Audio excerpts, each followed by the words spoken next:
श्रीभगवानुवाच इमं विवस्वते योगं प्रोक्तवानहमव्ययं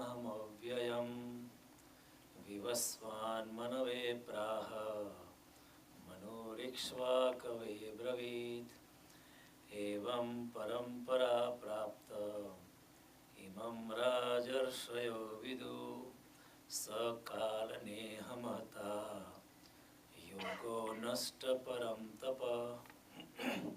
श्री भगवान बोले, हे अर्जुन, इमं विवस्वते योगम प्रोक्तवानम अहम अव्ययम विवस्वान मनवे प्राह मनोरिक्ष्वा कवे ब्रवीत्। इस प्रकार हे अर्जुन, मैंने जो गीता में तुझे बताता हूँ, ये सत्य तुम्हें मैं बताता हूँ, ये जो योग तुम्हें मैं बताता हूँ, वो पहले मैंने सूर्य देव को बताया था, बहुत करोड़ों अबजों साल पहले।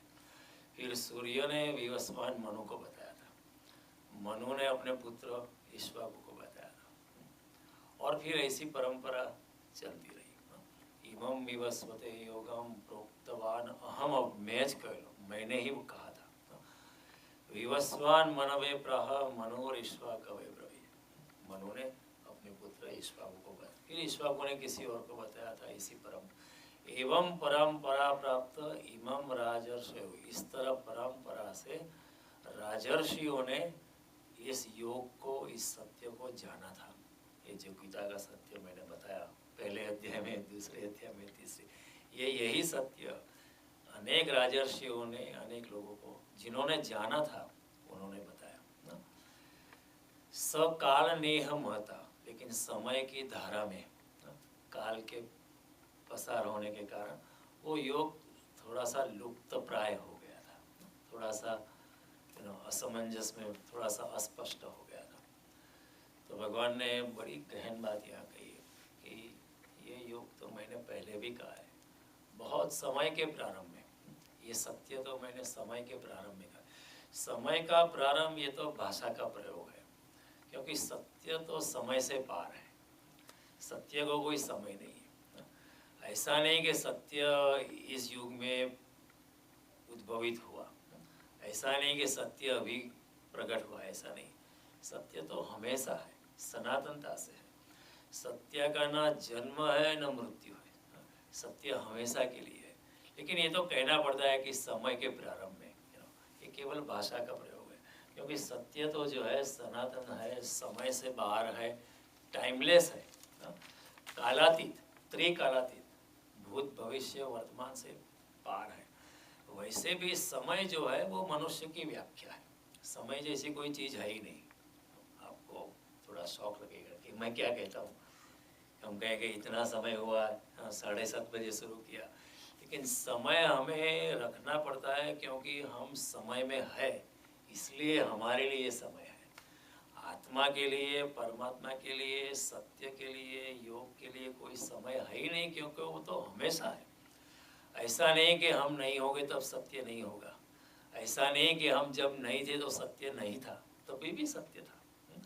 तो समय की व्याख्या हमारे लिए है, और हमने व्याख्या कैसी बनाई है कि जब पृथ्वी अपनी कक्षा पे एक चक्कर काटती है तो एक दिन होता है, वो हमारी व्याख्या है। और जब पृथ्वी पूरे सूर्य का चक्कर लगाती है तो 1 साल होता है, ये हमारी व्याख्या है।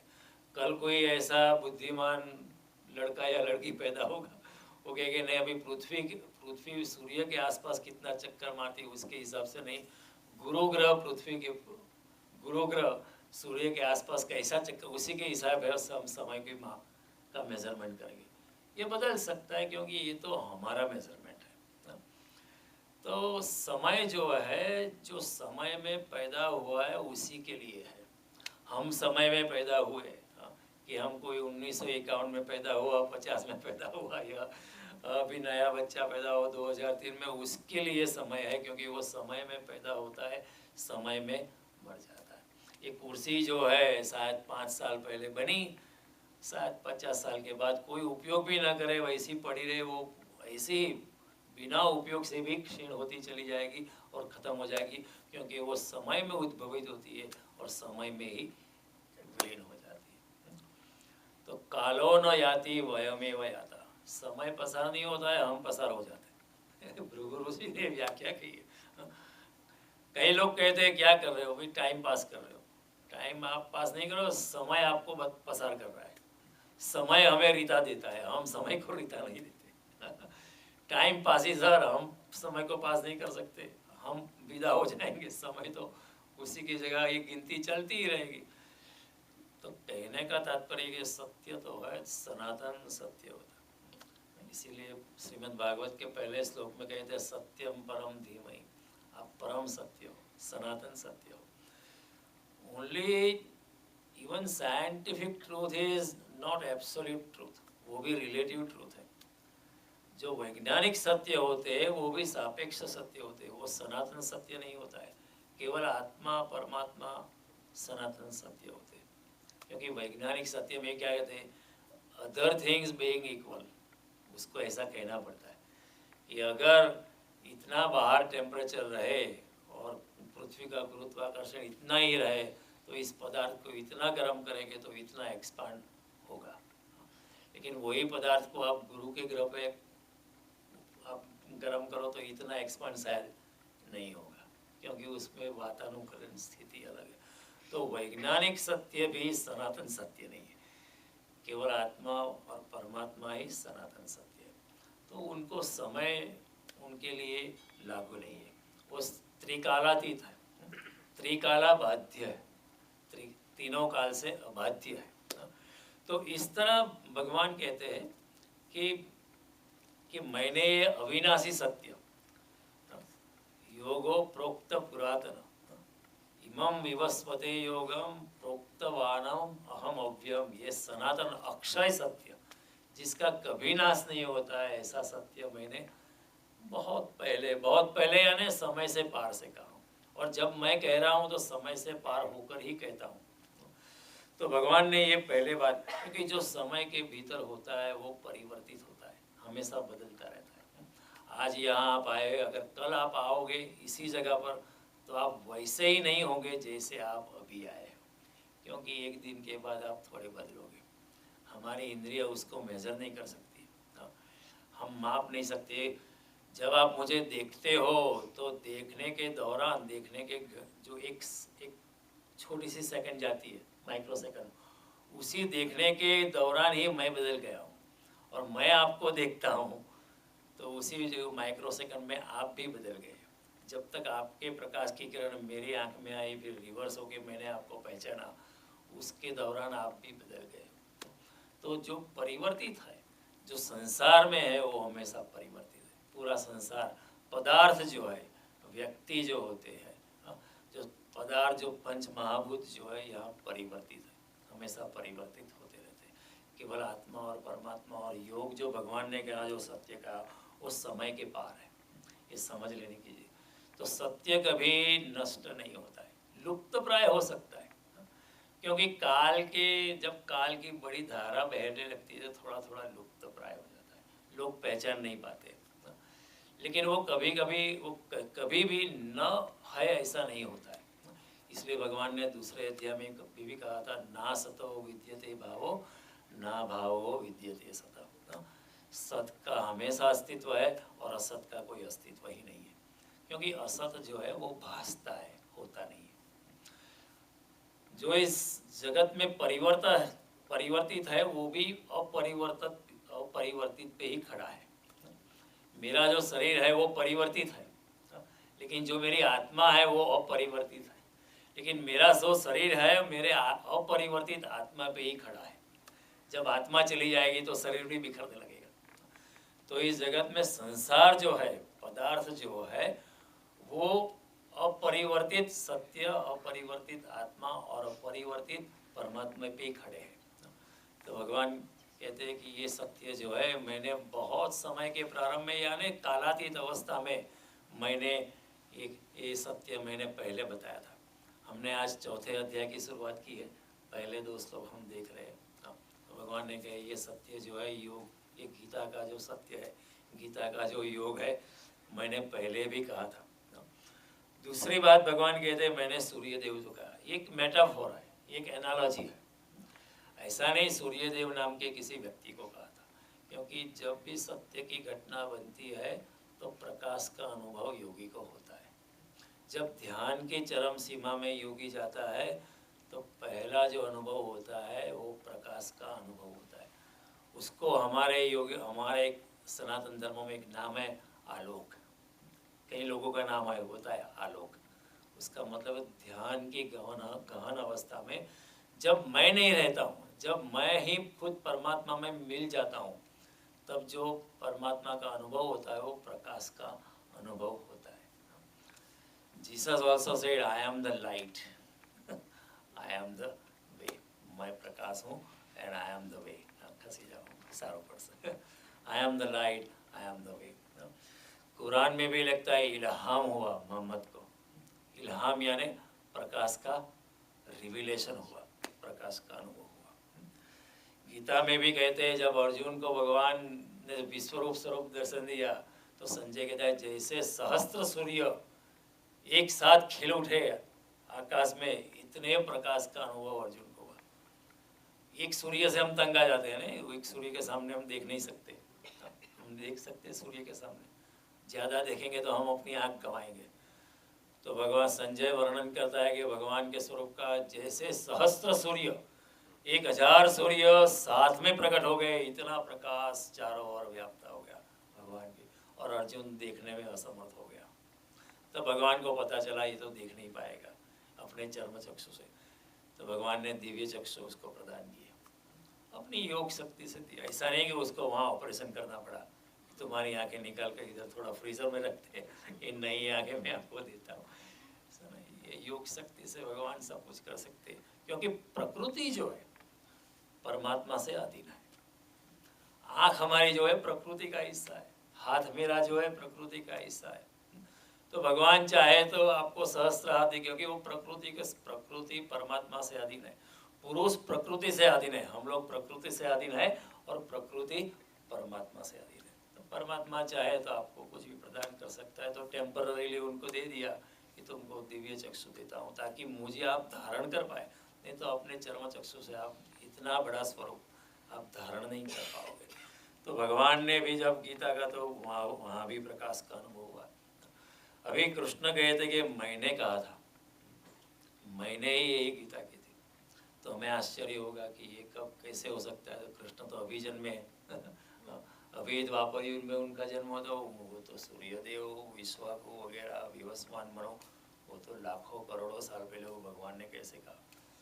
लेकिन भगवान कहते हैं मैं भी आजन्मा हूँ, मेरी भी कोई मृत्यु नहीं होती है। ऐसा नहीं कि जो कृष्ण अर्जुन के सामने खड़े हैं उसी कृष्ण ने कहा होगा, कृष्ण ने ही कहा होगा, लेकिन किसी और स्वरूप में, किसी और स्वरूप में कहा होगा, जो पहचानना मुश्किल है।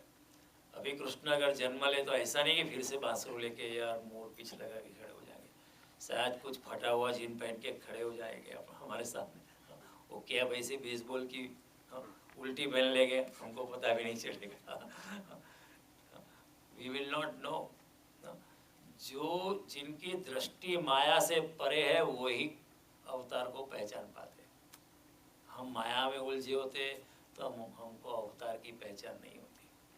भगवान खुद कहते अवजानन्ति माम मूढ़ा मानुषीम तनुमाश्रित परम भावम जानन्तो मम भूत महेश्वर। जब मैं पृथ्वी पर अवतार लेता हूँ तब जो माया में मूढ़ लोग फंसे हुए, अपने ही फिराक में चलते हैं, आज इतने पैसे बन गए, कल इतने करे, आज इस स्त्री के साथ इस स्त्री के साथ शादी हो गई, कल उसको भी तलाक दे दूंगा, फिर दूसरी स्त्री को पकड़ूंगा, इस पुरुष को मैंने वश कर लिया है, फिर दूसरे पुरुष को वश कर लूँगा, इसको मारा है उसके भतीजों को भी मारूंगा। ये सब प्लान में जो गिरे हुए संसार की माया जाल में, उससे परमात्मा सामने भी हो तो उसको पता नहीं चलता है। You can pull the chair here, तो or you can draw a little bit band so that he can come in here. Yeah, welcome. Yeah.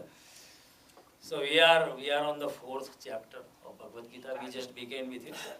तो कृष्ण ने कहा कि मैंने ये योग जो है, मैंने ये सत्य पहले भी कहा था। तो इसका मतलब नहीं कि यही कृष्ण ने कहा होगा, कृष्ण ने कहीं और स्वरूप से कहा होगा कहीं, लेकिन कहने का तात्पर्य ये है कि जब दिव्य शक्ति का अवतरण होता है तो माया में जो लोग उलझे होते हैं उनको उनको परम जो शक्ति प्रकट हुई है, जो अवतार का प्रागट्य हुआ है, जो परम शक्ति का मनुष्य देह में अवतरण हुआ है, उसको जो माया में फंसा हुआ है, जो अपने अभिमान से मोहित है, अपने अहंकार से मोहित है, मेरे जैसा कोई नहीं है, इसी मान्यता से जो चल रहे वो परमात्मा को पहचान नहीं पाते। कृष्ण जब थे तो बहुत कम लोग पहचान पाए, बुद्ध जब थे तब भी बहुत बहुत कम लोग पहचान पाए कि उसमें कुछ दिव्यता निखर रही है, बहुत कम लोग पहचान पाते हैं। इसलिए नरसिंह मेहता हमारे गुजराती लिखता है, हमें अपराधी कहीं न समझिया न ओळख्या भगवंत ने। हम तो अपराधी है, हम आपको पहचान नहीं पाए क्योंकि हम माया में उलझे। आपको आपके दिव्य स्वरूप को कैसे पहचाने, मुश्किल होता है। तो भगवान ने जब भगवान कहते मैंने योग कहा था तो आश्चर्य होगा ना। जीसस को किसी ने पूछा कि अब्राहम के बारे में आपका क्या ख्याल है।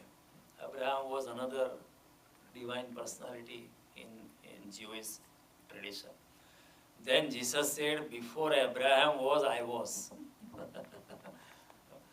Before Abraham was, I was. Abraham से पहले भी मैं था। लोगों को आश्चर्य कि अभी तो आप जन्मे हो, आप तो you are a son of Joseph and मरियम, तो how is that possible that you are there before. लेकिन जीसस जैसे लोग, बुद्ध जैसे लोग, रमण महर्षि जैसे लोग, रामकृष्ण परमहंस जैसे लोग, महावीर जैसे लोग, कृष्ण जैसे लोग आजन्मा होते हैं। न उनका जन्म होता है न उनकी मृत्यु, वो हमेशा होते हैं। अजो नित्य शाश्वत अयम पुराणो। ऐसा नहीं कि अभी कृष्ण नहीं है, अभी भी है। 2000-3000 साल के बाद भी मीरा कृष्ण से कनेक्ट हो सकती है।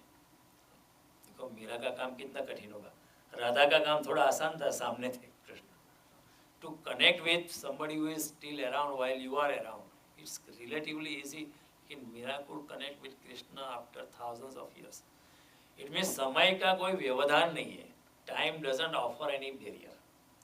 और इस अध्यात्म के जगत में मैंने जो कहा पहले, आपके आने से पहले, कि समय जैसी कोई चीज़ होती नहीं है, time does not exist, because everything is timeless. हमारे लिए समय है क्योंकि हम समय में जन्मे हैं और समय में विलीन हो जाएंगे, हम परिवर्तित हैं समय में जन्म। और समय की व्याख्या मनुष्य की व्याख्या है कि पृथ्वी एक चक्कर मारेगी अपनी कक्षा पे तो 24 घंटा है, पूरी सूर्य की चक्कर मारेगा तो 362 दिन। लेकिन ये हमारी definition, it is our way of measuring. somebody can even change it tomorrow। तो समय जो है वो मनुष्य का आविष्कार है, मनुष्य का निर्माण है। लेकिन सत्य जो है मनुष्य का निर्माण नहीं है, सत्य है ही। सत्य को सिर्फ उगाड़ना होता है, सत्य को सिर्फ पाना होता है। तो कृष्ण अनेक स्वरूप में, और जैसे ही व्यक्ति अपने अहंकार से मुक्त होता है वैसे ही वो परमात्मा में प्रवेश कर जाता है। जैसे ही मैं अपने अहंकार से मुक्त हो जाता हूँ, जैसे ही मैं अहंकार शून्य होता हूँ, वैसे ही परमात्मा का प्रागट्य मेरे में होने लगता है। यही फर्क है हमारे और अवतार के बीच। अवतार बिल्कुल अहंकार शून्य है, हमारे अंदर फिर भी सूक्ष्म अहंकार तो बचा रहता है, यही फर्क है। तो यहाँ दूसरी बात एक देखने जैसी है कि कृष्ण जब भी सत्य का प्रागट्य होता है तो समय के पार ही होता है। जब भी कोई गुरु शिष्य को साथ समय का ट्रांसफर करते हैं, सत्य का जब हस्तांतरण होता है तो समय के पार ही होता है, तभी समय नहीं रहता है।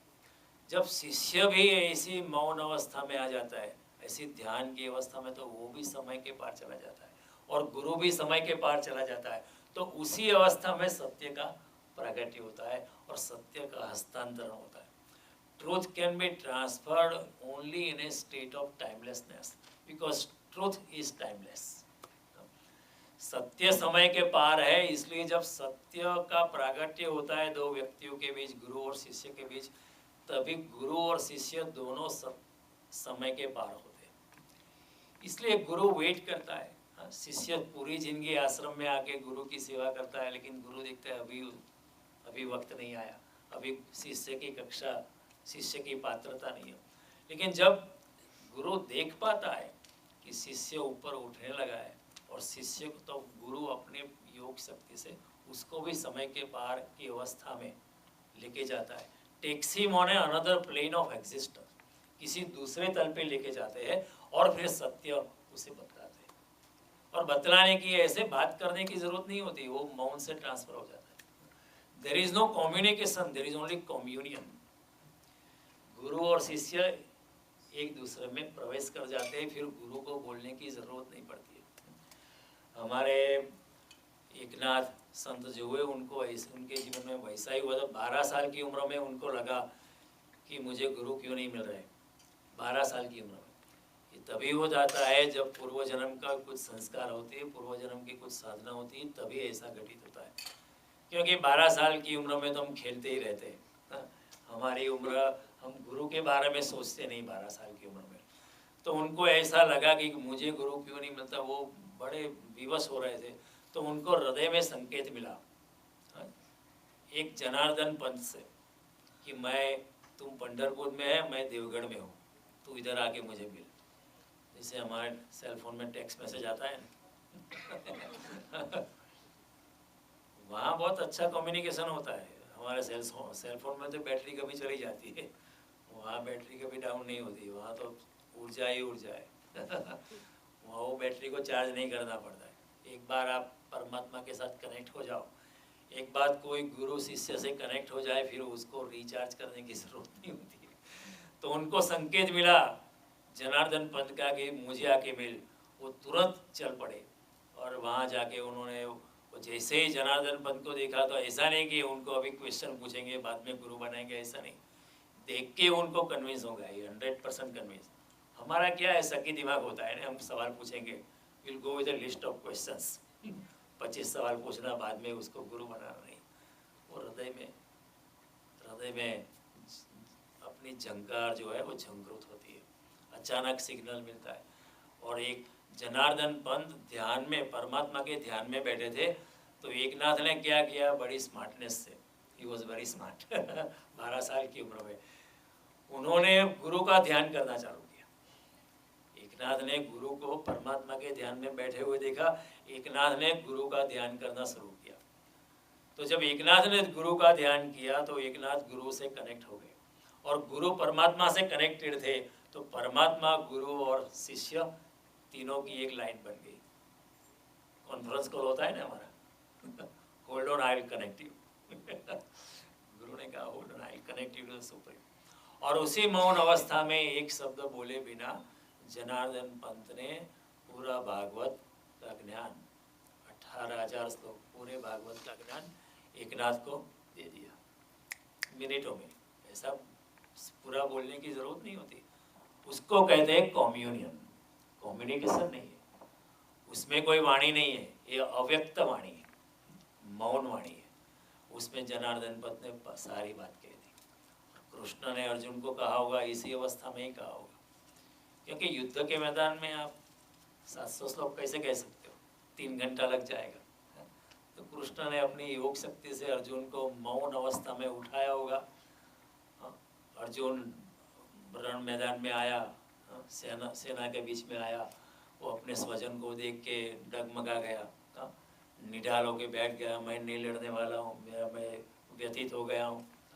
तो कृष्ण ने उसे समझा बुझा के इसे मौन अवस्था में लेके आओगे, और पूरा गीता के सत्य मौन अवस्था में बताया होगा। मौन अवस्था में ही सत्य बताया जा सकता है, क्योंकि सत्य सनातन है, टाइमलेस है, कालातीत है। इसलिए कालातीत अवस्था में ही सत्य का हस्तांतरण हो सकता है। ऐसा हमारे even in our physical world, if you want to execute an important document, you want to transfer your house and property to your son, you don't do it in the market, you go to a lawyer's office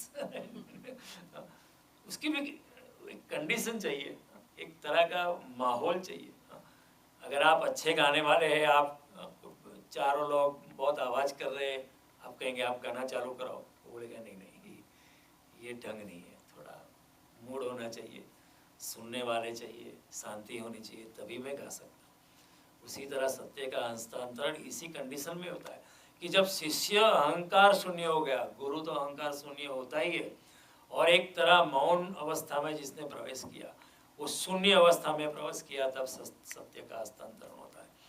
तो इधर कहने का तात्पर्य ये है कि कृष्ण यहाँ बार बार दो तल पे खड़े होते हैं। जब अर्जुन समझता नहीं है तो वो संसार के तल पे है, समय में है। जब देखते हैं अर्जुन उठ रहा है तो कृष्ण जब सनातन सत्य कहते हैं वो समय के पार की बात कहते हैं। He rises beyond time। जब कहते हैं मन मना भव मद भक्त भव तो समय के पार की बात है। जब कहते हैं सर्वधर्मान परित्यज्य मामेकम शरणं व्रज, जब कहते हैं त्रैगुणीय विषयाविदा निस्त्रैगुणीय भवार्जुन, जब बड़ी घोर बात कृष्ण कहते हैं तो वो समय के पार की अवस्था में आके कृष्ण कहते हैं। लेकिन जब देखते हैं अर्जुन पकड़ नहीं पाता है, फिर कृष्ण को नीचे आना पड़ता है, फिर कृष्ण को संसार में समय में आना पड़ता है, फिर कहेंगे हे महाबाहो, हे पार्थ, हे मेरे भाई उसको थिपथिपाते हैं, उसके प्रेम से उसको दृष्टि से देखते हैं कि हे महाबाहो, हे अर्जुन, हे पार्थ, हे कुंती के पुत्र सुन मेरी बात ऐसा होता है ना। जब आप अपने बेटे को कुछ समझा रहे हो, मानता ही नहीं है, तो आपको कहना पड़े मेरे बेटे जरा सुन, मैं तेरा बाप हूँ। अभी मेरा बाप हूँ ऐसा कहने की जरूरत है, वो तो जानता ही, लेकिन फिर भी यू टू रिपीट इट, क्योंकि ऐसा कहने से एक फाइन ट्यूनिंग होती है, वो ज़्यादा सुनता है। आपसे न माने फिर आप चाचा को बुलाएंगे, चाचा की बात ज़्यादा चाचा उसको बहुत प्रिय लगता है, चाचा से सुनाओ। There has to be some rapport, only then truth can be transferred। तो कृष्ण यहाँ दो तल की बातें कहते हैं, एक समय के पार की बात कहते हैं, एक समय में you can pull a chair here, समय के पार की बात कहते हैं, समय के अंदर आके बात कहते हैं। ये ऐसा ही होता है, जब भी गुरु के और शिष्य के बीच संवाद होता है तब ऐसा ही होता है। जब गुरु उच्च कक्षा की बात कहते हैं, परम सत्य की बात कहते हैं, तो गुरु समय के पार होकर बात करते हैं। और हम भी अगर समय के पार की अवस्था में नहीं होते तो गुरु को पकड़ नहीं सकते। हम सुन तो लेंगे, कान सुनने का काम कर लेगी, बुद्धि उसको इंटरप्रेट कर लेगी, लेकिन फिर भी हम सुन नहीं पाएंगे, सुनेंगे फिर भी नहीं सुनेंगे। कितने लोग गीता पढ़ते हैं, लेकिन गीता का एक भी श्लोक पढ़ ले तो शंकराचार्य जैसी स्थिति आ सकती है। शंकराचार्य कहते गेयम गीता नाम सहस्त्रम भगवद गीता किंचित गीता। एक भी श्लोक अगर आपने ठीक तरह से पढ़ लिया और एक वही श्लोक के साथ आपका आत्म प्राणों के प्राण उसका संबंध हो गया, तो फिर आगे गीता पढ़ने की जरूरत नहीं है। आपने गीता जान ली, गंगा का एक बूंद भी पी लिया ठीक तरह से और बड़े प्यार से, बड़े भक्ति से, तो पूरी गंगा आपने ग्रहण कर ली। तो इसी तरह गीता भी अगर प्यार और भक्ति से पकड़ ली तो बहुत कुछ हो सकता है। तो कहने का तात्पर्य ये है कि कृष्ण जब यहाँ बात करते हैं तो कई बार कृष्ण को नीचे उतरना पड़ता है वो बड़े पर्वत पे बैठे हैं, अर्जुन नीचे खाई में पड़ा है, तो खाई में कृष्ण को आगे बात करनी पड़ती है। और कई बार जब अर्जुन का फाइन ट्यूनिंग होता है कृष्ण से, तो कृष्ण बड़ी महत्वपूर्ण बातें कहते हैं, अल्टीमेट कहते हैं, बहुत अल्टीमेट बातें कहते हैं। इसलिए गीता में कई श्लोक ऐसे हैं जो दुनियावी श्लोक है कि ये करो वो करो, लेकिन ज़्यादातर गीता जो है समय से पार होके बात की, क्योंकि सत्य जो है समयातीत है, कालातीत है, त्रिकाल अबाध्य, उस समय में उसका बंधन होता नहीं। तो ये भी समझना चाहिए। तो फिर एक और अगत्य की बात हमें नोट करनी चाहिए कि सत्य अलग नहीं होता है, सत्य तो बदलता नहीं है, सत्य अपरिवर्तित रहता है। जो सत्य, जो योग कृष्ण ने पहले कहा होगा सूर्यदेव को, फिर सूर्य ने मनु को कहा, या ईश्वर को कहा मनु ने, या बाद में किसी और ने किसी को कहा, सत्य जरा भी बदलता नहीं। लेकिन क्या होता है कि समय बदलने से, युग बदलने से, भाषा बदल जाने से, स्थान बदल जाने से सत्य अलग अलग दिखाई पड़ता है। गंगोत्री से गंगा निकली है, लेकिन कलकत्ता आते आते गंगा वही गंगोत्री वाली रहती नहीं, हालांकि वही गंगा है, वही सातव्य है, लेकिन बदल जाती है। कोई दिखेगा तो कहीं नहीं, ये गंगा नहीं है। जो सत्य कृष्ण ने कहा वही सत्य बुद्ध ने भाई भी कहा है, वही सत्य है, कोई फर्क नहीं है। सिर्फ बुद्ध ने अपने जमाने के अनुसार, जमानों के जो जमाने में जो लोग थे उनकी बुद्धि के अनुसार कहा। लोगों को देखना पड़ता है, क्योंकि ये लोग इतनी ऊंचाई पे है, उनको जो ऑडियंस की इंटेलेक्चुअल को मेजर करके नीचे आके कहना पड़ता है। वो अपने तल पे बात करे तो हम पकड़ ही नहीं पाएंगे। आइंस्टाइन अगर यहाँ उपस्थित हो जाए और अपनी साइंटिस्ट की हैसियत से बात करने लगे तो हम समझ ही नहीं पाएंगे। अगर आइंस्टाइन को हमें समझना होगा तो आइंस्टाइन को थोड़ा नीचे आना पड़ता है। अगर मैं आपको कहूँ कि 4000 टाइम्स 4 कितने होते, तो आप तुरंत कहेंगे 16,000। लेकिन छोटे बच्चे को अगर समझाना है तो आपको बताना पड़ेगा 4000 टाइम एक बार, 4000 टाइम्स दूसरी बार, फिर तीसरी बार, फिर चौथी बार, तो 4000 एक बार, फिर दूसरी बार 8000 होते, तीसरी बार 12000 होते, चौथी बार 16,000। इसी तरह समझाना पड़ता है। तो इन लोगों को नीचे उतरना पड़ता है। इसलिए क्या होता है कि भाषा बदल जाती है, सुनने वालों की कक्षा अलग हो जाती है, लेकिन सत्य तो वही होता है। तो बुद्ध ने जो सत्य कहा वो उपनिषद या वेदों के सत्य से अलग भासता है, लेकिन अलग नहीं है, क्योंकि सत्य तो अपरिवर्तित है। जो बातें गीता में है वही बात बुद्ध ने बताई है, जो बातें गीता में है वही बात महावीर स्वामी ने या 24 तीर्थंकरों ने भी बताई, उसमें कोई भी भेद नहीं है। जो बातें शंकराचार्य ने बताई वो बात बुद्ध ने भी बताई। जो बात मीरा नाच के बताती है वो बात भगवान महावीर ध्यान में बैठ के बता सकते हैं। जो बात बुद्ध बताते हैं वही बात रमण महर्षि को बताते हैं। जो बात रामकृष्ण बताते हैं वो बात भी कृष्णमूर्ति भी बताते हैं। लेकिन समय के बदलने से, भाषा के बदलने से, युगांतर होने के कारण, लोगों की मेंटालिटी बदलने से, समझो अगर हम 500 साल पहले पैदा होते तो हमारी मेंटालिटी और way of thinking would be totally different, क्योंकि हम अनुकरण करते हैं, जो जमाना है उसी के हिसाब से हम होते हैं। आज वैसे हम आए जैसे आज का जमाना है। लोग पटलून पहनते हैं इसलिए हम पटलून पहनते हैं। कल जमाना आएगा 1000 साल के बाद कोई कुछ और पहनते होंगे, हाईटेक थिंग, तो उसी जमाने के हिसाब पे, तो मेंटालिटी भी, लैंग्वेज भी बदल जाती। तो बुद्ध ने पाली में कहा, महावीर ने अर्धमार्ग में कहा, कृष्ण संस्कृत में बोल रहे, शंकराचार्य ने संस्कृत में लिखा, रमण महर्षि बोले ही नहीं, लेकिन मौन से काफी कुछ कहा। जो पकड़ पाए वो पकड़ पाए, नहीं पकड़ पाए वो कुछ नहीं पकड़ पाए। मोरारजी देसाई ने लिखा है कि मैं इतना डेप्यूटी प्राइम मिनिस्टर रह चुका, कलेक्टर रह चुका, IAS ऑफिसर रह चुका, इतने बड़ी बड़ी पोजीशन मैंने ली, लेकिन जो आनंद रमण महर्षि के चरणों में बैठ के मुझे मिला, ऐसा आनंद मुझे कभी भी नहीं मिला है। 20-15 मिनट बैठे होंगे, लेकिन जो आनंद 15-20 मिनट घटित हुआ सिर्फ प्रेजेंस से, there is power of presence of a yogi. और रमण महर्षि एक शब्द भी नहीं बोले। देसाई मोरारजी भाई सिर्फ बैठे, रमण महर्षि ने आशीर्वाद दिया होगा, लेकिन जो शांति का अनुभव होता है उनकी उपस्थिति में, because they are like catalytic agent. वो खुद कुछ नहीं करते, but their presence is enough. हमारे विज्ञान में टर्मिनोलॉजी आती है, दे आर कैटालिटिक एजेंट, कि हाइड्रोजन और ऑक्सीजन मिलने से पानी मिलता है, लेकिन you need electricity in between. Now electricity doesn't do anything, but the presence itself is enough to convert, make water out of hydrogen and oxygen.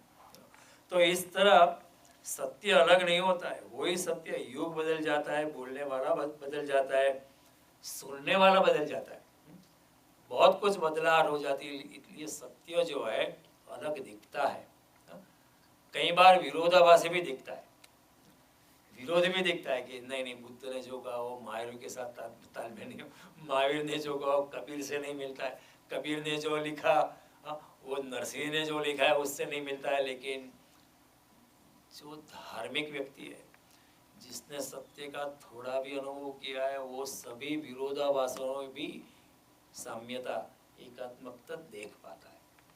तो धार्मिक व्यक्ति वही है कि इन विपरीत शब्दों में कही गई सत्य को भी एक स्वरूप देख पाता है। फिर आप मुरारी बाबू को सुनो या रमेश भाई को सुनो या दादा भगवान को सुनो या किसी और को पढ़ो या सुनो, आपको ऐसा ही लगेगा यार ठीक ही है, एक ही बात है उसमें कोई, या शिक्षा पत्री पढ़ो या गीता पढ़ो, आपको लगेगा जो गीता में लिखा है वही शिक्षा पत्री में खड़ा, जो भगवान स्वामीनारायण ने कहा वही सहजानंद स्वामी ने कहा है, उसमें कोई फर्क नहीं है। भाषा बदल जाती है, उसके रंग ढंग बदल जाते हैं, सुनने वाले बदल जाते हैं, कहने वाला बदल जाते हैं, भाषा का आविर्भाव बदल जाता है, लेकिन सत्य तो वही का वही है। क्योंकि सत्य अपरिवर्तित है। और सत्य क्यों अपरिवर्तित है? सत्य काल में नहीं है, कालातीत है। जो काल में है वो परिवर्तित है। ये कुर्सी काल में है तो कुर्सी आज है कल नहीं होगी। मेरा शरीर काल में है, आज है कल नहीं होगा।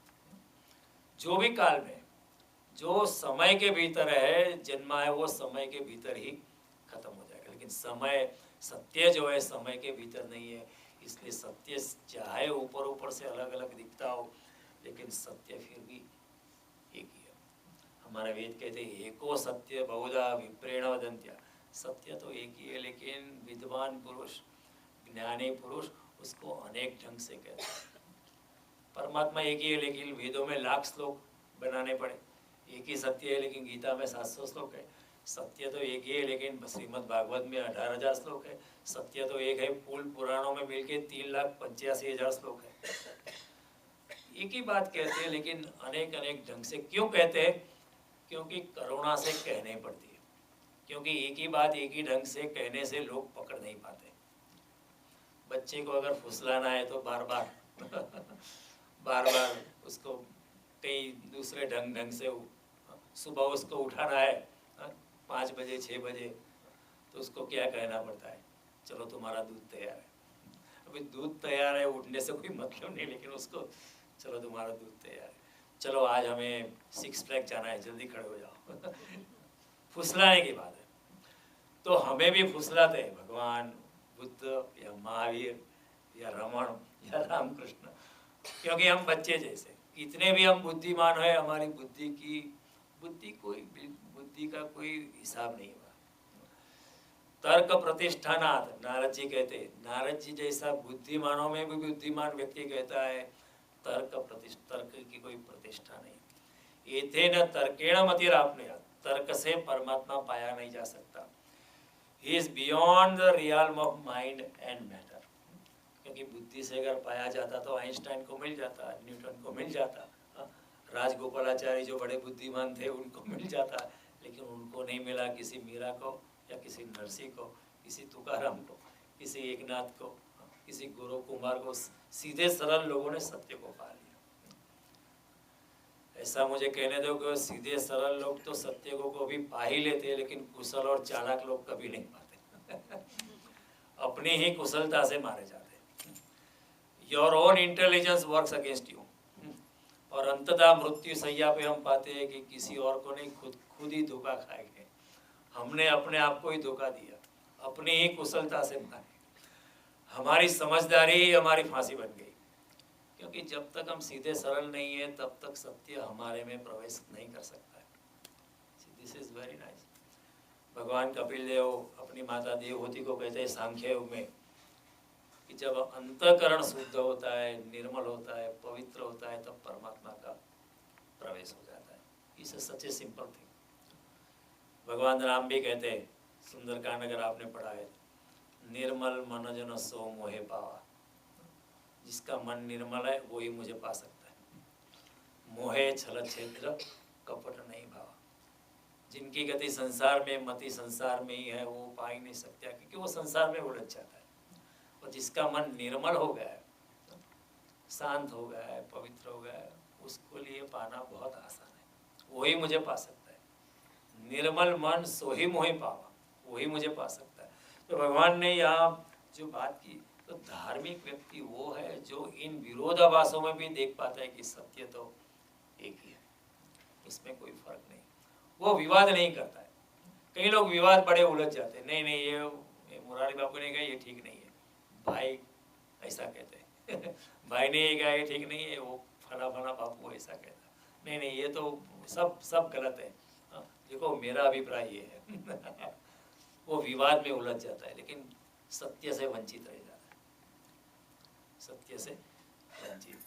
विद्या विवादाय धनम मदाय शक्तिम परेशान परिपीडनाय। जो दुर्जन लोग होते हैं उनके लिए विद्या किस लिए है? विवाद के लिए। Raise controversial issue and show your intelligence, सबका तेजोवध करो विद्या विवादाय धनम मदाय, धन से अपना अहंकार बढ़ाते। शक्तिम परेशान परिपीड़, अपनी शक्ति का उपयोग क्या करते? दूसरे को मारने के लिए। खलस्य, ऐसा दुर्जनों का व्यवहार होता है। साधो विपरीतम, जो सज्जन है उसका व्यवहार विपरीत होता है। ज्ञानाय दानाय च रक्षणाय, विद्या किसके लिए? ज्ञान के लिए ज्ञान किस लिए? निरहंकारिता में जाने के लिए। ज्ञानाय दान, धन किसके लिए? अहंकार के लिए, दान करने के लिए। और शक्ति किस लिए? रक्षणाय, किसी का रक्षण करने के लिए। This is the difference. How beautifully stated, and we see the difference in our world so easily. This statement has been made thousands of years ago, but we see it so effectively in today's world. Those people who are उनके ही जगत में होते हैं, अभिमान से चूर है, वो ऐसे ही बात करते हैं, विद्या विवादाय धनम मदाय शक्तिम परेशान परिपीडनाय। तो जो धार्मिक इंसान होता है वो इतना निर्मल हो जाता है कि विरोधाभासों में भी सत्य की पहचान कर पाता है। और जगत विरोधाभासों से भरा हुआ है, इधर द्वंद्व से भरा हुआ है। यहाँ सुख है तो दुख भी है, स्त्री है तो पुरुष भी है, दिन है तो रात भी है, हानि है तो लाभ भी है, जीवन है तो मृत्यु भी है, मोक्ष है तो बंधन भी है, शुभ है तो अशुभ भी है। जीवन वैपितर्य पर निर्भर है, उसके बिना जीवन नहीं हो सकता है। लेकिन इन विरोधाभासों में, जो विरोधाभासों के बीच में, बिटवीन द लाइन्स, दो पंक्तियों के बीच में जो ब्रह्म को देख पाता है वही धार्मिक व्यक्ति हो जाता है। तो धार्मिक व्यक्ति की परिभाषा ऐसी नहीं कि वो टीला करता है या हर संडे को मंदिर में आता ही है, कुछ भी हो जाए, या इतना डोनेशन करता है, ये व्याख्या नहीं है। धार्मिक व्यक्ति ऐसा है जो जिसको स्वीकृति की भावना हो गई, जिसकी चेतना वो इतनी ऊपर उठ गई, सबका स्वीकार करती है, विवाद में नहीं गुजरती है, क्योंकि विवाद में टाइम बर्बाद नहीं करता है वो। और कृष्ण यहाँ देखो मौलिक होने का दावा नहीं करते। कृष्ण अर्जुन को ऐसा नहीं कहते कि देखो मैं ही कहता हूँ। कृष्ण का मैंने पहले सूर्यदेव को कहा था, सूर्यदेव ने भी कहा था, मैंने ही कहा ऐसा नहीं है, सूर्यदेव ने भी मनु को कहा था, और मनु ने विवस्वान को कहा, विवस्वान मनु ने इक्ष्वाकु को कहा था, इक्ष्वाकु ने उसके बाद किसी और ने कहा, किसी और ने, ऐसी परंपरा चलती रही। तो कृष्ण देखो उनकी निरहंकारिता कितनी है, वो दावा नहीं करते कि ये सत्य मैंने ही कहा है कृष्ण ने he has not claimed कि this truth belongs to me। हम लोग कई किताब देखते हैं, फला फला के विचार, फला बापू के विचार, फला स्वामी के विचार, फला दादी के विचार, दादा के विचार, ये इसके विचार, उसके विचार, लेकिन कृष्ण कभी क्लेम नहीं करते कि ये मेरे विचार है। वो मौलिक होने का दावा नहीं करते। और मौलिक का मतलब ये नहीं कि नया है। See, original doesn't mean new. Original means that which is connected with the origin. जो मूल से कनेक्टेड है उसका नाम है मौलिक। लेकिन कृष्ण ऐसा नहीं कि नया है, ऐसा नहीं कहते। ये तो पुरातन सत्य है, सनातन सत्य है। इसका मैं ही कह रहा हूँ ऐसा नहीं, ये पहले भी कहा गया है, मैं फिर से कह रहा हूँ। तो कृष्ण जो है वो इतने अहंकार से मुक्त है, उनका जरा भी ईगो नहीं कहते। ये अरे अर्जुन ये सत्य तो पहले भी लोगों ने कहा है, जिन्होंने जाना उसने कहा है, जिन्होंने सुना है उसने नहीं कहा है। कि सुनने वाला सत्य को पकड़ पाए या ना पकड़ पाए। बुद्ध ने सत्य को कहा, लेकिन सुनने वालों ने सत्य को पकड़ा ऐसा जरूरी नहीं है, क्योंकि हर इंसान अपने ढंग से पकड़ता है। मैं इधर बोल रहा हूँ, सभी लोग उसी ढंग से सुनेंगे जैसा मैं चाहता हूँ। इस भ्रम में मैं नहीं रह सकता हूँ। एक ही शिक्षक क्लास में सिखाता है, लेकिन सभी बच्चे उसी ढंग से नहीं पकड़ते।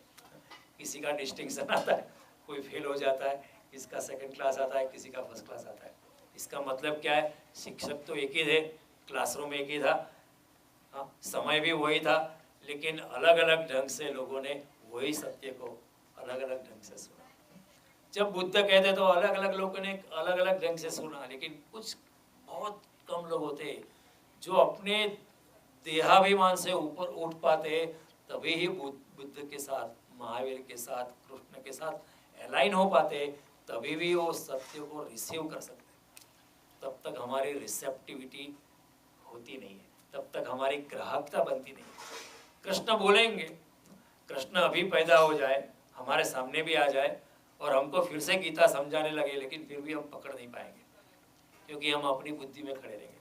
हम कृष्ण को कहेंगे ये गीता में ऐसा नहीं लिखा है, डोंट चीट मी। कृष्ण को हम कहेंगे देखो तीसरे अध्याय में गीता में ऐसा लिखा है, आप तो जानते ही नहीं गीता।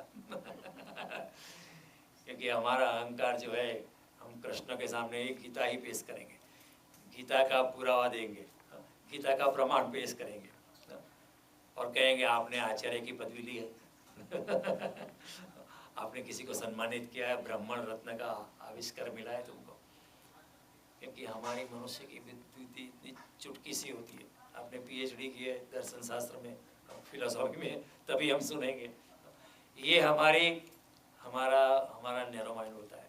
तो कहने का तात्पर्य कि कृष्ण मौलिक होने का दावा नहीं, लेकिन जिसको सत्य का अनुभव हो जाता है उसको ऐसा लगता है कि ये पहली बार ही ऐसा किसी मनुष्य को हुआ नहीं होगा। देखो अभी फिर से जब स्प्रिंग आएगी तब फूल खिलेंगे, तो उन फूलों को ऐसा ही लगेगा कि जगत में कहीं कोई भी बार ऐसे फूल खिले ही नहीं। फूल को तो ऐसा है क्योंकि उसने कभी दिखा नहीं कि पहले भी फूल हुए थे, वो मुरझा गए, उसको कभी कल्पना नहीं कर सके कि मैं भी मुरझा जाऊं। उसको तो ऐसे लगेगा ये जो फूल मैं खिलाऊं, ऐसा फूल कभी भी सूरज के नीचे कभी भी खिला नहीं है, मेरे जैसा कोई नहीं है। ऐसा नेचुरल एरर हो जाती है, स्वाभाविक भूल हो जाती है। कोई युवक युवती एक दूसरे के रोमांस में है तो उनको दोनों को ऐसा ही लगता है कि इस सूरज के नीचे हमारे जैसा रोमांस किसी का नहीं हुआ होगा। हर युवक युवती को, हर स्त्री पुरुष को ऐसा लगता है हमारे जैसा प्यार जो है कहीं भी नहीं होगा, न भूतो न भविष्य। ये स्वाभाविक भूल है, ऐसा हो ही जाता है। इसलिए किसी अगर इंसान को सत्य का अनुभव होता है, अगर वो ऐसा सोचने लगे कि ये सत्य का अनुभव मुझे ही हुआ है, किसी और को नहीं हुआ है, तो समझना है कि वो सत्य नहीं है, वो असत्य ही है। जब भी आपको ऐसा लगे कि ये सत्य का अनुभव, ये सत्य कोई नहीं जाना, किसी ने नहीं जाना पहले, कोई नहीं जाना है, मैं ही जानने वाला हूँ, मैं पहला ही जानने वाला हूँ, आखिरी जानने वाला रहूँगा, तो समझना कि वो सत्य नहीं है, आपका अहंकार फिर भी बचा है। जिसको सत्य मिला है वो हमेशा कहता रहे ये सत्य तो बहुत बुद्ध पुरुषों ने जाना है। बुद्ध ने जब सत्य का अनुभव किया तो उन्होंने कहा दिस इज अनप्रेसिडेंटेड, अपूर्व है। लेकिन बुद्ध ने अपूर्व किस ढंग से कहा कि मेरे लिए अपूर्व है, ऐसा नहीं कि नहीं हुआ पहले, किसी और को नहीं हुआ, ऐसा दूसरे लोगों को हुआ सत्य का अनुभव, लेकिन मेरे लिए पहली बार है, इसलिए मेरे लिए अपूर्व है। लेकिन जो बुद्ध भिक्षुक थे, जो बुद्ध के पीछे जो चलने वाले चमचे थे, सॉरी बोलना नहीं चाहिए, वो कह देखो बुद्ध को ही हुआ, बुद्ध ने कहा अनप्रेसिडेंटेड एक्सेस, किसी और को नहीं हुआ है पहले, सिर्फ बुद्ध को ही हुआ है। अनुयायी लोगों को पता नहीं होता है, वो लकीर के फकीर होते हैं, वो सब लकीर के फकीर, वो अपने तरह इंटरप्रिटेशन करते हैं कि देखो ऐसा हुआ, बुद्ध को ही पहले हुआ है, बुद्ध ने खुद कहा है कि ये अपूर्व था। लेकिन बुद्ध ने ऐसा नहीं कहा कि किसी और को नहीं हुआ था, बुद्ध ने सिर्फ हुआ कि मैं इतना गरीब कि मेरे लिए पहली बार था। लेकिन लोग इंटरप्रिटेशन कितना गलत कर देते हैं, हमारा मनुष्य दिमाग इतना चुल्लूसा है, कितना भी बुद्धिमान मनुष्य है, लेकिन आध्यात्मिकता की दृष्टि से वो अभी भी बालिस्ता में ही है, अभी हम छोटे बच्चे ही है। बुद्धि को फेंको, बुद्धि का इधर कुछ काम नहीं है। भक्ति में प्रवेश करो, अनन्यता में प्रवेश करो, प्रेम में प्रवेश करो, वही सत्य को पाने का मार्ग है। तो कहने का तात्पर्य ये है कि कृष्ण ऐसी भूल में नहीं है कि ये मैं ही कह रहा हूँ, कृष्ण ही नोस, ये पहले सत्य कई लोगों ने कहा, मैं भी कह रहा हूँ। इतने परमात्मा स्वरूप कृष्ण है। भागवत कहता है सत्यम परम धीमहि, परमात्मा के भी परमात्मा है कृष्ण। एते च अंशकला पूषा श्री कृष्णस्तु भगवान स्वयं। श्रीमद् भागवत कहता है, भागवत कहते हैं अभी तक हमने जो अवतारों की बात की वो अंशावतार थे। जब कृष्ण की बात उन्होंने शुरू की तब कहते माइंड यू, कृष्ण पूर्ण अवतार है। एते च अंशकला पुंस, अभी तक हमने आपको अंशकला की बात, अंश अवतार की बात की। अभी श्री कृष्णस्तु भगवान स्वयं। जब सहजानंद स्वामी ने शिक्षापत्री लिखवाया, उन्होंने भी वही लिखवाया शिक्षापत्री में, श्री कृष्णस्तु भगवान स्वयं। क्योंकि सहजानंद स्वामी निर्मूल अवस्था में, शून्य अवस्था में, बिल्कुल पवित्र अवस्था में, बिल्कुल निरहंकारी अवस्था में, तभी उनसे सत्य निकलता है। तो ये बात समझने जैसी है कि सत्य का अनुभव जब भी होता है तो कई लोगों को ऐसा लग जाता है मैं ही पहले जानने वाला हूँ और मैं ही आखिरी होगा। The untruth also goes in pairs. I was the only one and I will be the last one. पर ये भ्रम होते हैं। लेकिन कृष्ण ये स्वाभाविक भूल में नहीं है। जो स्वाभाविक भूल हो जाती है उससे उठना बहुत मुश्किल है। जिस भूल को हम जानते हैं उससे हम उठ सकते हैं, लेकिन जिस भूल हमारे से नेचुरली हो जाती है, जिस भूल का हमें पता ही नहीं होता है, उस भूल को हम सुधार नहीं सकते। देखो कई लोग ऑफिस से कुछ पेपर उठा के आते हैं घर में, उनको ऐसा नहीं लगता है कि वो चोरी की है, क्योंकि ये नेचुरली हो जाता है। ऑफिस से तो स्टेपलर ला सकते हैं, उसमें कोई चोरी नहीं। It is generally accepted norm, इसमें चोरी। लेकिन जब पता ही नहीं होता है कि ये चोरी है तो फिर उससे मुक्त नहीं हो सकते। सच है, जब मेरे दिल में ऐसा होता ही नहीं है कि स्टेपलर ऑफिस से घर में लाना एक तरह की चोरी है, मैं उस चोरी को पहचान नहीं सकता, फिर वो चोरी से मुक्त नहीं हो सकता। लेकिन जब ऐसा मैं जानता हूँ कि ये ठीक नहीं, तो मैं दूसरे दिन वापस ले जाऊँगा कि ठीक है घर में स्टेपलर नहीं था तो टेम्पररी लेके आ, दूसरे दिन मैं वापस लेके जाता हूँ। क्योंकि भूल की मुझे पहचान है, लेकिन जो स्वाभाविक भूल होती है उसकी हमें पहचान नहीं होती है, इसलिए हम उससे मुक्त नहीं हो जाते। कई लोग ऐसे झूठ बोलते हैं, उनको पता ही नहीं होती कि वो झूठ बोलते हैं। उनको ही पता नहीं कि झूठ बोलते हैं, फिर वो भूल से कैसे मुक्त हो गए। लेकिन अगर आप कॉन्शियस हो गए तो आपको पता होगा कि ये मैंने झूठ बोला, तो फिर आप उससे मुक्त हो सकते हैं। तो स्वाभाविक भूल से मुक्त होना बहुत कठिन है, क्योंकि उसको हमारा रिकॉग्निशन ही नहीं है। लेकिन जो हम भूल जानते हैं वो भूल से हम मुक्त होने की संभावना है। आज नहीं तो कल हमें पश्चाताप होगा कि ये ठीक नहीं है, ये तो ठीक नहीं है, ये ऐसा नहीं करना चाहिए था। कम से कम इस तरह का व्यवहार हमको नहीं करना चाहिए। घर में नई बहू आई तो सासू तो ऐसा चाटा मारने का तो मुझे अधिकारी है। सासू को ऐसा कटु वचन बोलने का अधिकार है, उसमें कोई बुरी बात नहीं है, समाज भी स्वीकार करता है। जो सासू को भी पता नहीं चलता कि मुझे ऐसा नहीं करना चाहिए, उसको पता भी नहीं चलता, उसका भी दोष नहीं है, लेकिन पिछली उम्र में पता चलता है। जब अभी तक कमांड दिया था, जब कमांड लेने पड़ते हैं तब पता चलता है कि ये गलत किया था, बाद में पता चला, क्योंकि उस वक्त स्वाभाविक भूल थी, उसका पता भी नहीं चलता था कि ये मुझे बहू को नहीं कहना चाहिए था। उसके बाप के बारे में तो कम से बात नहीं करनी चाहिए। सासू बहुत आग बबूला होती है, उसके बाप के बारे में ही बात हो जाता है। उसको सासू को भी पता नहीं चलेगा ये नहीं कहना चाहिए, लेकिन बाद में पता चलता है, क्योंकि स्वाभाविक भूल का पता चलना मुश्किल है।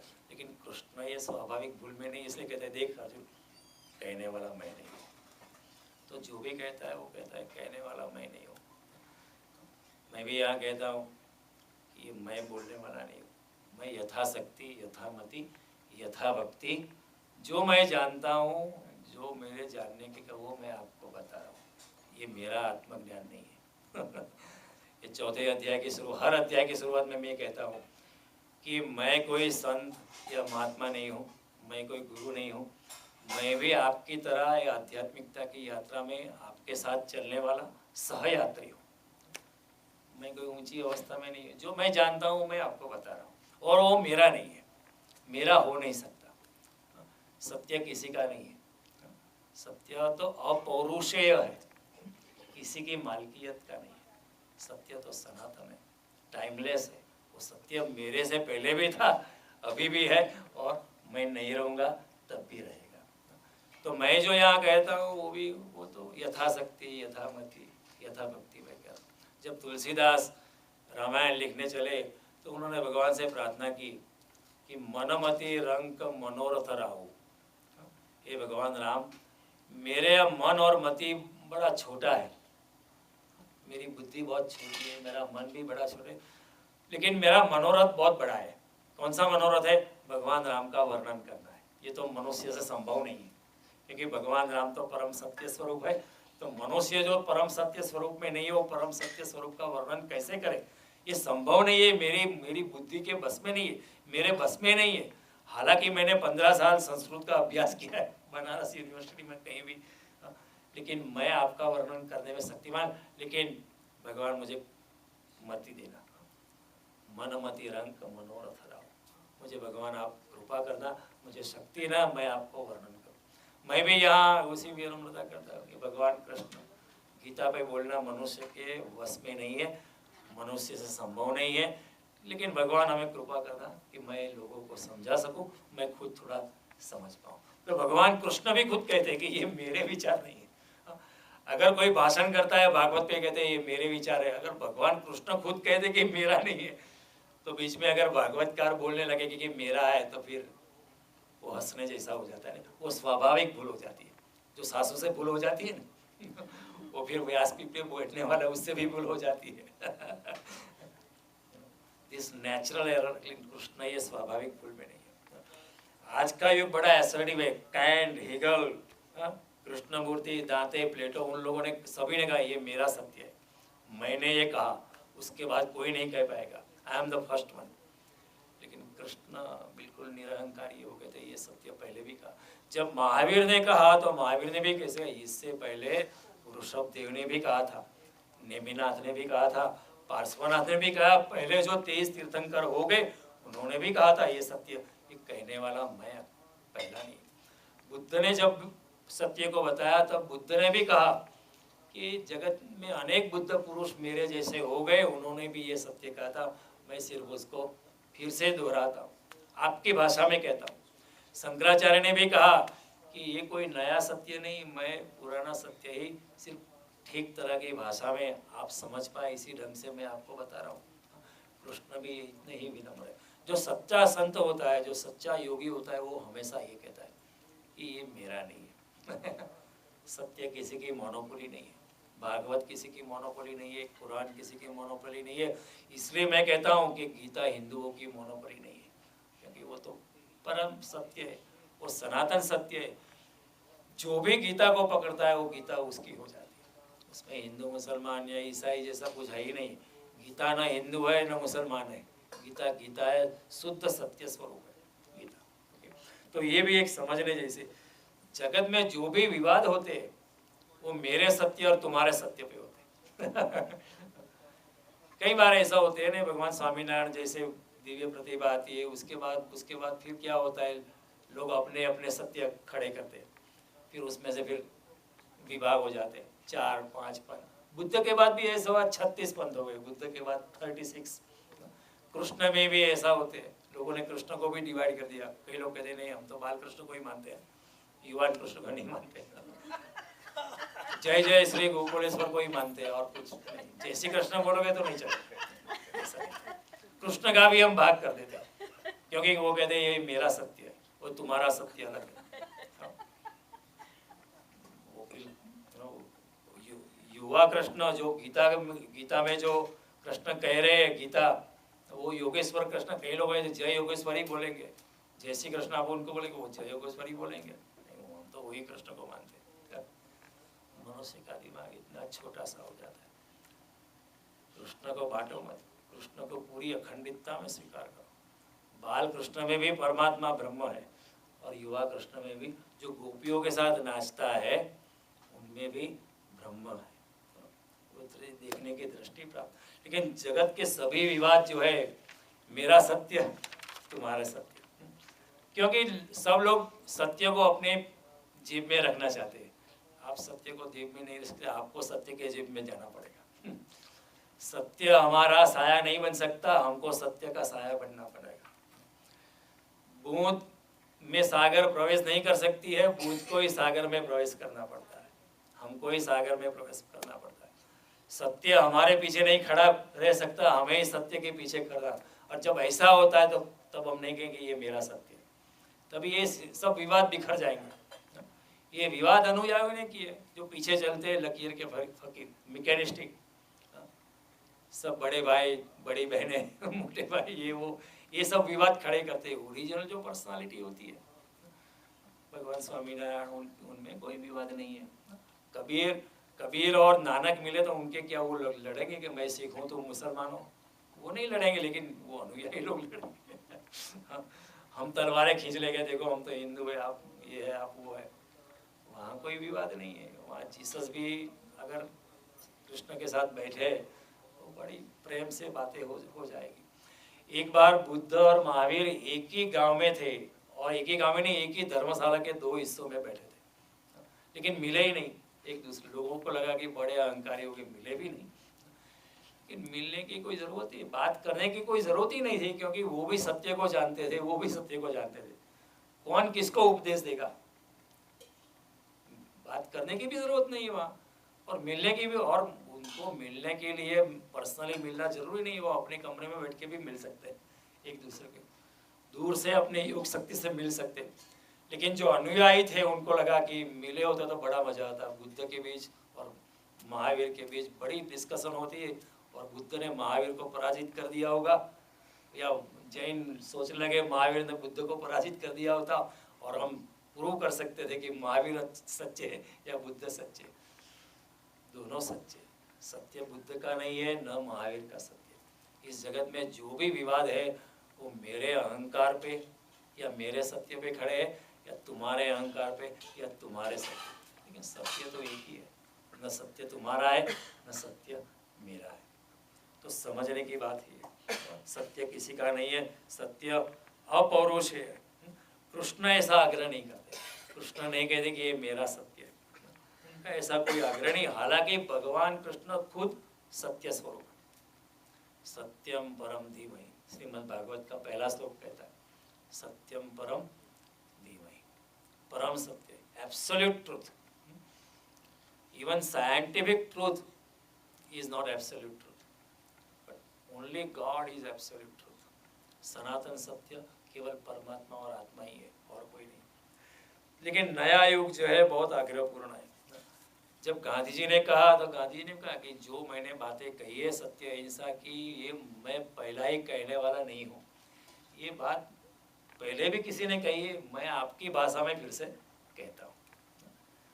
ये जो गांधी जी ने खुद लिखा है, अपनी आत्मकथा में लिखा है कि जो भी बातें मैंने बताई है सत्य और अहिंसा की, वो बातें पहले भी किसी ने बताई है, मेरी बातें नहीं, ये मेरा सत्य नहीं है।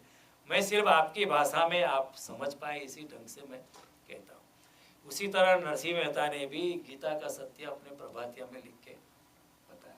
उसी तरह मीरा ने भी गीता का सत्य, वेदों का सत्य अपने भजन में लिख के बताया। उसी तरह कबीर ने भी गीता के सत्य, उपनिषद के सत्य अपने दोहे में प्रकट करके बताया। सत्य वही का वही है, सत्य जरा भी बदलता नहीं। लेकिन हमारा मनुष्य दिमाग ऐसा होता है ना, we try to take sides because we want to fight. मेरा सत्य, मेरा गुरु आपके गुरु से ज़्यादा है, यू नो। जो गुरु होता है वो गुरु समान ही होते हैं, उसमें ऐसा कुछ नहीं कि दो गुरु लड़ते, गुरु कभी लड़ते नहीं, क्योंकि वो समान ही होते हैं। तो ऐसी बात, सत्य न है न नया न है पुराना, सत्य वही का वही है। और फिर भगवान कहते हैं कि ये सत्य जो है परंपरा से चलता है। परंपरा से हमने कहा, पहले मैंने सूर्यदेव को कहा, सूर्य ने मनु को कहा, मनु ने ईश्वर को कहा, और ईश्वर ने फिर ये परंपरा चलती रही। परंपरा का अर्थ ये नहीं है रीति रिवाज का मतलब नहीं है उसमें। हमारा परंपरा का क्या ख्याल है कि अभी शादी इतना तो चालना करना पड़ता है। ये हमारी परंपरा।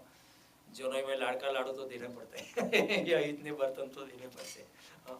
बहू नए घर में आती है तो उसका स्वागत इस तरह तो करना ही पड़ता है। नया बच्चा पैदा हो, ये परंपरा की बात नहीं है। परंपरा यानी द सेम सोर्स। जैसे गंगा गंगोत्री से निकली, फिर बहने लगी, बीच में कई नदियाँ उसमें मिल गई, और गंगा गंगा नहीं रही, फिर भी उसमें फिर भी ओरिजिनल गंगा कुछ तो बाकी है, वो परंपरा चलती रहती है।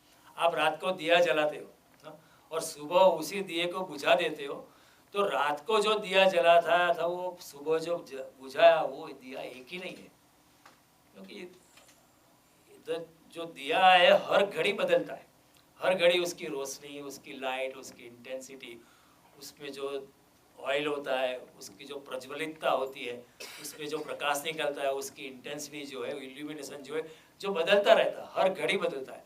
तो सुबह जो दिया बुझाया आपने, वो रात को जो आपने जलाया था वही नहीं होता है।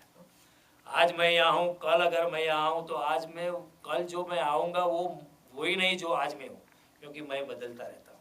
लेकिन फिर भी एक धारा तो बनी रहती है कि वही दिए में वही प्रकाश था, उज्ज्वलता थोड़ी कम या ज़्यादा थी, वो तो बदलता, लेकिन फिर भी वही दिया तो है। अगर मैं हूँ तो मैं अपने पिता जैसा लगता हूँगा, मेरे पिता उनके पिता जैसे, एक धारा चलती है। अगर 500 साल पहले मेरा कोई पूर्वज अगर पैदा हो जाए, वो कह सकता है कि आप वो पहले जो तीसरा पैदा हुआ था वैसे आप दिखते हो, लेकिन मुझे पता नहीं, कुछ तो, हालांकि मैं बिल्कुल अलग दिखता हूँ, लेकिन कुछ तो फिर भी धारा बनी रहती, कुछ तो कनेक्शन। ऐसी परंपरा की भगवान बात कहते हैं। परंपरा का तो रीति रिवाज का मतलब नहीं है। और ये दूसरी बात ये है कि ये जानने वालों की परंपरा है, सुनने वालों की परंपरा नहीं है। जिन्होंने जाना सत्य को, जो योग अवस्था में आया, जिसने सच्चित आनंद स्वरूप का अनुभव किया, उनकी परंपरा है। जानने वालों की, वक्ता की परंपरा है, श्रोता की परंपरा है, क्योंकि श्रोता तो बहुत हुए, सभी श्रोता दूसरे श्रोता को बता नहीं पाए। तो जिन्होंने जाना, इमं राजर्षयो विदु, जैसे राज ऋषियों ने जाना, उन्होंने बताया।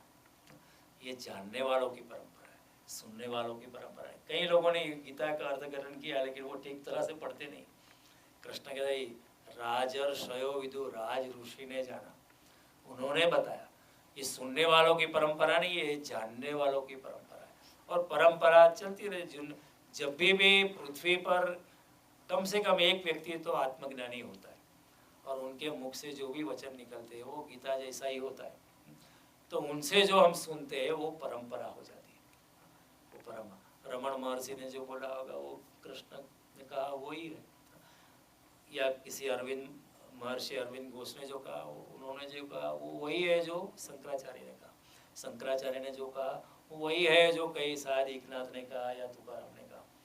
वो परंपरा, वो धारा चलती रहती है, एक ही परंपरा की धारा चलती रहती है। और फिर भगवान ने एक बात कही है, ये बात करेंगे फिर हम अगली बार जब मिलेंगे तब आगे बढ़ाएंगे गीता। इसमें कई बात ऐसे जो सोचने जैसी है, देखने जैसी है, क्योंकि एक बार ये देखेंगे तो चौथा अध्याय ठीक तरह हम समझ पाएंगे। भगवान ने राजर्षि की बात की। राजर्षि, ऋषि जैसा राजा, राजा जैसा ऋषि नहीं ऋषि जैसा राजा। और राजा तो ऐसा बोलने के लिए, क्योंकि ऋषि जो होता है वो राजा जैसा होता है। ऋषि जो होता है उसकी परमात्मा में इतनी शरणागति है, वो अपनी मस्ती में होता है।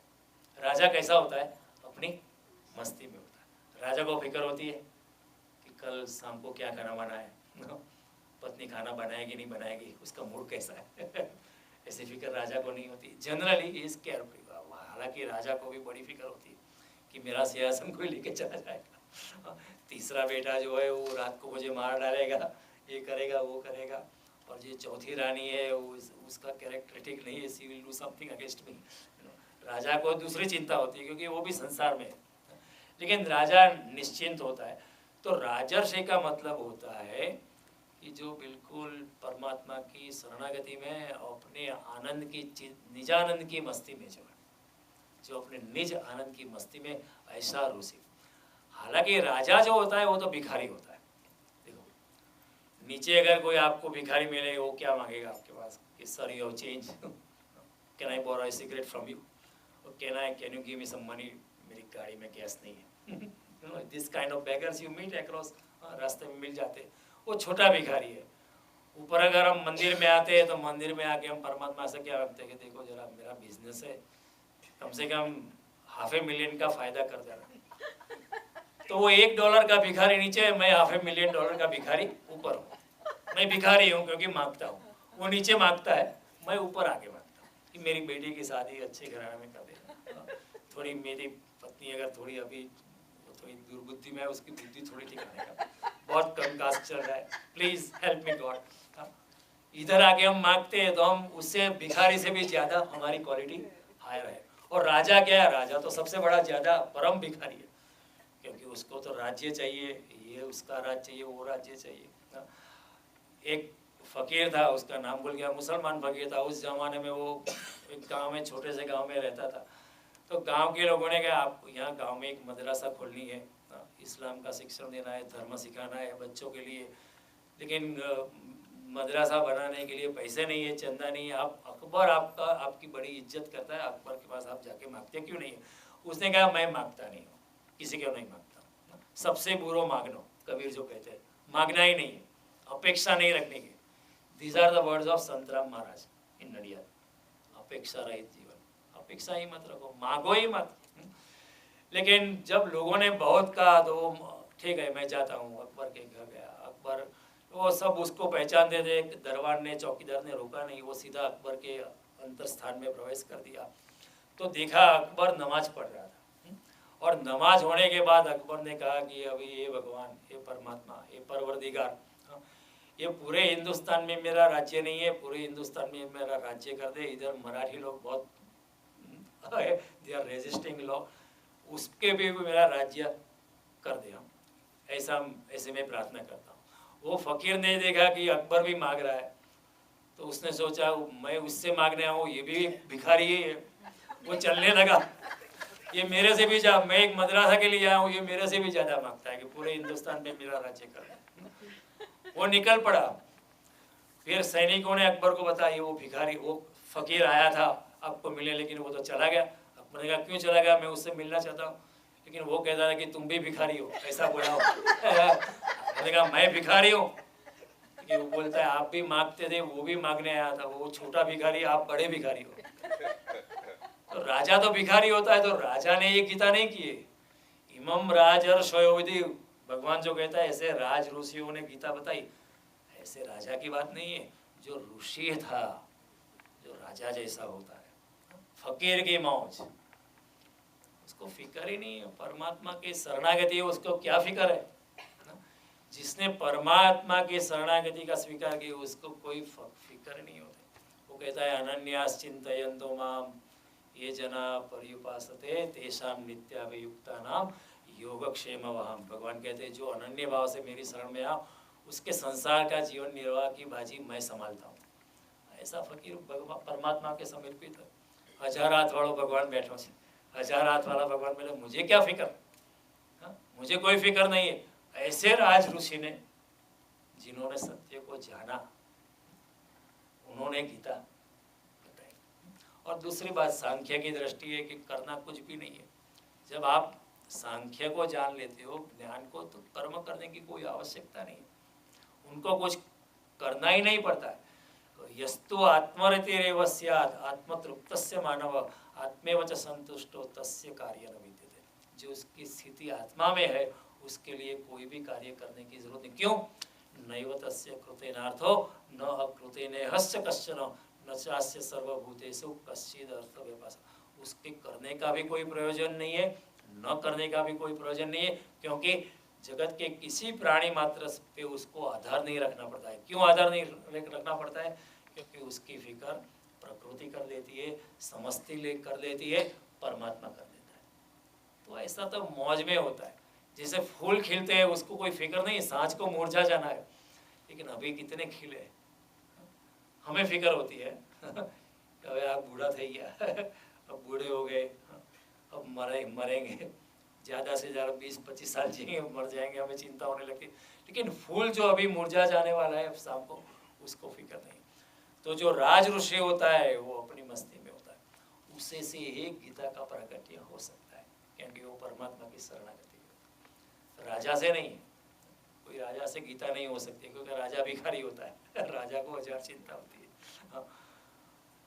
सम्राटों को कितनी फिक्र, औरंगजेब ने coup किया, अपने 4 भाई को मार दिया, बाप को कैद कर दिया राजा को बड़ी फिक्र होती है, क्योंकि राजा बड़े संसार में है, तो उनका डायमेंशन स्केल अलग होता है। तो राजर्षि का मतलब है कि ऐसा ऋषि जो परमात्मा में मस्त है, मस्ती छाई हुई, तो ऐसे राजर्षि की यहाँ बात है। और फिर बाद में भगवान कहते सकाल नेमेय माता योगो नस्त परम, जो मैंने सत्य कहा था को काल के होने से, समय की धारा में वो योग जो है लुप्त प्राय हो गया, धीरे धीरे थोड़ा थोड़ा बिखरने लगा। वो क्यों बिखर जाता है, क्यों ऐसा होता है, उसके बारे में हम अगली बार चर्चा करेंगे। उसके भी वैज्ञानिक कारण है कि सत्य धीरे धीरे बिखरने लगता है, फिर से उसको बोलना पड़ता है। बुद्ध का सत्य बिखर गया, फिर से शंकराचार्य को आना पड़ा और फिर से वही सत्य बोलना पड़ा। ऐसा क्यों होता है, उसके पीछे वैज्ञानिक कारण है, मनोवैज्ञानिक कारण है, सत्य के संबंधित कारण है। वो कारण मैं आपको अगले मंगलवार को बताऊंगा। आपने इतनी ध्यान से सुना, मैं आपसे अनुग्रहित हूँ। नमस्कार।